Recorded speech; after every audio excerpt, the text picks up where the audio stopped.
La terre commence son tour, les rivières suivent leur parcours. Moi je vous dis bonjour et bonne chance chaque jour. Bonsoir chers téléspectateurs. On est heureux de vous retrouver sur une autre vidéo et un autre débat. Nous recevons aujourd'hui un jeune ambitieux et talentueux, Zakaria Chigifal Zakaria, étudiant à l'Université internationale d'Afrique, faculté des sciences exactes et appliquées. Bonjour, bonsoir Zakaria. Bonsoir. Comment allez-vous? Je vais bien et vous, monsieur? Alhamdulillah. السلام عليكم ورحمة الله تعالى وبركاته. متابعي ومشجعي شباب النهضة، يسعدنا أن نراكم مجددا في فيديو جديد وموضوع مختلف. معنا ضيف البرامج آدم يعقوب أخي، طالب في جامعة إفريقيا العالمية، كلية الآداب، قسم علم النفس. السلام عليكم آدم. وعليكم السلام ورحمة الله. كيف الحال؟ تمام الحمد لله. بارك الله. موضوعنا اليوم هو كيفية اختيار التخصص. Le sujet du jour est comment choisir sa filière. De ce fait, Zakaria Chigifal Zakaria, vu les statistiques de ces 3 dernières années, nous constatons qu'en 2018, le taux de réussite était de 38,63%, tandis qu'en 2019, le taux était de 45,12% et en 2020, le taux était de 38,53%. Zakaria, quelle est votre opinion ou votre idée vis-à-vis du résultat du baccalauréat de session de l'année 2020? Merci, monsieur le journaliste, de m'accorder la parole. Merci. En fait, mon point de vue vis-à-vis du baccalauréat de cette année 2020, précisément au Tchad, le baccalauréat de cette année 2020 était particulier à cause de la COVID-19, du déroulement des épreuves, même à la correction, des changements ont été prévus. D'une manière générale, en raison de la crise sanitaire et les greffes dans le secteur éducatif, les élèves se sont mieux préparés et sans oublier la contribution des enseignants dans ces fléaux. يا آدم، في 3 أعوام الأخيرة نسبة النتيجة في الشهادة الثانوية التشادية كانت كالآتي: أما 2018 نسبة النجاح كانت 38.63%، أما 2019 نسبة النجاح كانت 45.12، و2020 كانت 38.53. ما هي رؤيتك أو تحليلك بالنسبة للشهادة الثانوية التشادية لهذا العام؟ شكرا سيد الغوني على الموضوع القيم والاستضافة الجميلة. والله بصراحة كانت النتيجة مشرفة الحمد لله، مع ظروف جائحة كورونا وظروف البلد. كانت معاناة شديد مع الخريف، والحمد لله الطلبة اجتهدوا وجاءوا بنتيجة مشرفة، وهذا يشرفنا تماما لأن ما في خلل في النتيجة، وعشان كده نحن مبسوطين ومفخورين بطلابنا بإخواننا الطلبة الذين حصلوا على شهادة ثانوية. شكرا جزيلا. Zakaria, après avoir décroché son bac, et nous constatons ces dernières semaines, les universités s'ouvrent. Alors, la question est, comment choisir sa filière? Pour choisir sa filière, il faut savoir ce qui correspond à sa personnalité et à son projet professionnel. Pourquoi je dis ça? Parce que choisir un tel domaine d'études universitaires devra toujours revenir au choix personnel de l'étudiant. Et il n'y a pas de bon ou de mauvaise filière de l'apprendre. Cependant, le choix de filière n'est pas aussi un choix personnel, mais dépendra d'une université à l'autre. Deuxièmement, par exemple, si je constate que dans tel domaine, mon pays est retardé, ou la rareté de spécialité m'oblige à changer d'avis pour venir combler le vide et développer mon pays. اوكي. آدم، كيف تتم اختيار التخصص بعد تفوقنا للشهادة الثانوية؟ نعم، اختيار التخصص أولا يجب أن يكون حسب الرغبة. كيف؟ لأن مثلا أنت تريد أن تتخصص في مجال معين، فعليك أن تتخصص في هذا المجال. ما تسمع كلام الناس أو يقول أخي تخصص في هذا المجال فأنا أيضا أتخصص، أو هذا مستقبلك، وهذا أنت لازم تستطيع أن تختار التخصص الذي أنت ترغب فيه. وثانيا يجب أن يكون حسب الخبرة. مثلا أنت خبير في مادة معينة أو تحب مادة هذه معينة، لهذا فعليك أن تتخصص هذا المجال. وثالثا يجب أن تختار التخصص الذي يحتاجه البلد. في بعض التخصصات مثلا عندنا نادرا في البلد، فعلى الطالب أن يختار مثل هذه التخصصات. وأيضا ما في تخصص يكون هذا التخصص جيد وهذا غير، كل التخصصات بالنسبة لنا متساوية، فعلى الطالب أن يتخصص في المجال الذي يرغب فيه.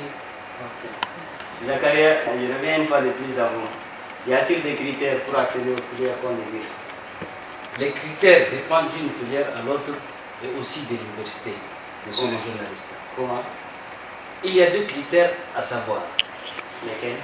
Le critère du note demandé et le critère d'âge souhaité. Ok. آدم، هل يوجد شروط تمنعنا أن ندخل في مجال أو التخصص التي نحن راغبين فيها؟ نعم يوجد. ما هو؟ الشروط تختلف من بلد إلى بلد، مثلا من دولة إلى دولة، ومن جامعة إلى جامعة، ومن كلية إلى كلية. كيف وضح لنا هذا؟ مثلا بعض الجامعات عندها شروط، مثلا تريد أن تتخصص في مجال معين فعليك أن تأتي بهذه الدرجة وهذه هذا المعدل كي تتخصص هذا المجال. وأيضا في عمر الشهادة، مثلا بعض الجامعات ما تقبل هذا الطالب يتخصص في هذا المجال وعمره يتفوق على هذا. وأيضا عمر الشهادة، مثلا أنت عملت شهادة 2012 والآن 2020 تريد أن تدخل الجامعة، فهذا أيضا يمنعك من أن تتخصص في أو تدخل هذه الجامعة. Zakaria, une fois de plus, peut-on faire des filières qui sont contraires à notre bac, c'est-à-dire si je compose le bac scientifique et j'aimerais me spécialiser sur une filière littéraire, est-ce que c'est possible? Profondément dit, monsieur le journaliste, cette question dépend d'un pays à l'autre et dépend aussi de l'université. Prenons par exemple au Tchad, on se focalise trop sur le domaine choisi ainsi que sur notre bac. Tout à fait. Ok. Pour qu'il y ait une concordance avec notre bac, et par exemple, prenons tel que l'Afrique du Nord, les gens ne focalisent pas sur le bac, mais ainsi sur tel domaine choisi, c'est-à-dire tout à fait ça. Tu es un peu libre, c'est-à-dire? Oui, tu es libre et indépendant. آدم، هل نستطيع أن ندرس في كلية خلفا أو عكسا لشهادتنا؟ كيف يعني؟ يعني زي مثلا أنا امتحنت شهادة ثانوية عددية وأريد أن أتخصص في مجال علمي، هل ممكن؟ نعم، في بعض الدول ممكن، تختلف، هذا أيضا اختلاف كبير. بعض الدول هم ما عندهم مانع طالب علمي أو أدبي، هم يرون شهادة واحد، طالب علمي يستطيع أن يتخصص في مجال علمي وطالب أدبي يستطيع أن يتخصص في مجال العكس، مثلا العلمي يتخصص مجال أدبي والأدبي يتخصص مجال علمي. لكن بعض الدول لا، ترى نحن في حتى يؤثر مع الطالب، نحن في تشد الطالب العلمي في الثانوية يختار عندما يتخصص في تخصص أدبي أو علمي، ما الطالب العلمي يدرس كل المواد، لكن الطالب الأدبي يدرس فقط بعض المواد، مثلا زي فيزياء كيمياء وأحياء الطالب الأدبي لا يدرسها. مثلا إذا الطالب العلمي تخصص في مجال الأدبي، العلمي تخصص في مجال علمي، فهذا عادي يعني ما يؤثر معه أكثر، مثل الطالب الأدبي يتخصص في مجال علمي. على الطالب الأدبي أن يتخصص في مجاله لأنه عنده خلفية أكثر من مجال عكس مجاله، أما الطالب العلمي فيستطيع أن يتخصص في المجالات الأدبية. Pour finir, chers téléspectateurs et chers invités, Monsieur Zakaria, quel est votre mot de fin? Premièrement, l'entrée dans l'enseignement supérieur ou secondaire est un moment crucial pour les jeunes qui achèvent leur parcours secondaire. Deuxièmement, il s'agit d'affirmer leur choix et leur goût et de jalonner leur avenir. Cette phase transitoire entre le système éducatif et l'univers professionnel est marquée par la nécessité d'opter pour une bonne filière d'études inscrites dans la perspective de leur histoire singulière et leur projet professionnel. Merci, Monsieur Zakaria. آدم كلمة الاختتام. أشكر الطلبة، أقول لهم ألف ألف مبروك على الشهادة، إنالهم على الشهادة الثانوية، وأقول لهم عليهم أن يدخلوا الجامعة، لأن نحن محتاجين أكثر لكل التخصصات في البلد، كل التخصصات البلد محتاجة لها. لذا أنصح الطلبة ألا يضيعوا السنة، يقول أنا أستريح سنة وأدخل الجامعة في السنة المقبلة. على الطالب أن يبادر في دخوله إلى الجامعة، وأقول لهم ثانيا وثالثا ورابعا وخامسا ألف ألف ألف مبروك على نال الشهادة الثانوية. شكرا جزيلا للمشاهدين. للطلبة الجدد يعني لازم يختاروا التخصص التي يليق بهم وهم يستطيعون أن يتفوقوا في هذا المجال. كما يقولون العلم النور. Chers téléspectateurs, on est venu à notre dernier virage. Nous recevons nos deux invités et jeunes de la Renaissance heureux de vous retrouver une fois de plus. Félicitations pour le nouveau bachelier et que la vie continue. Comme un adage africain disait, il faut battre le feu quand il fait chaud. Soyez toujours connectés, les surprises qui vous attendent. Bonsoir.